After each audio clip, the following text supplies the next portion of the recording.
Hey there, let's dive right into an ambitious idea that's been making waves in energy policy circles: the concept of a supergrid. This proposal is not just about interconnecting the power grids across Europe, North Africa, and the Middle East. It's about doing it on a scale that's truly unprecedented.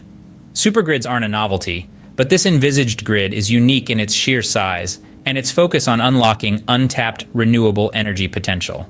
The basic idea is that by linking up these regional grids spanning from Egypt to the UK and Morocco to Turkey, you create a larger, more flexible platform for trading electricity across borders.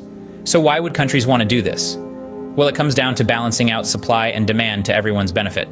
Europe has major power needs with growing electricity consumption, but countries across North Africa and the Middle East have a major surplus of untapped solar, wind, and hydro energy resources just waiting to be developed if the grid capacity exists to transport it to customers.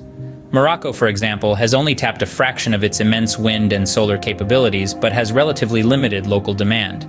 Meanwhile, Spain and other European countries still rely heavily on imported gas and coal generation, but need to transition rapidly to renewables and are hungry for clean supplies. Interconnection allows complementary exchanges serving both sides. There's also interesting temporal differences in energy usage patterns. As electricity peaks in the evenings across southern Europe when people return home from work, solar generation starts tapering off. Luckily, that same late afternoon evening time is exactly when Middle Eastern solar resources hit their production peaks. Bridging this kind of supply and demand diversity is at the heart of the supergrid concept. By aggregating infrastructure capacity and generation assets across nearly 24 countries, the total system becomes much more resilient. Intermittency across wind and solar sites becomes far less of an issue when you have geographical smoothing across thousands of miles.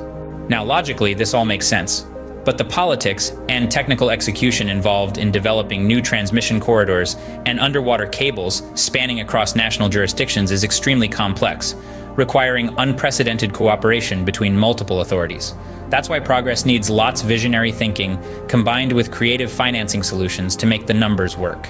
Groups like the Desert to Power Initiative, backed by financing from institutions such as the African Development Bank, the EU, and World Bank, have committed billions.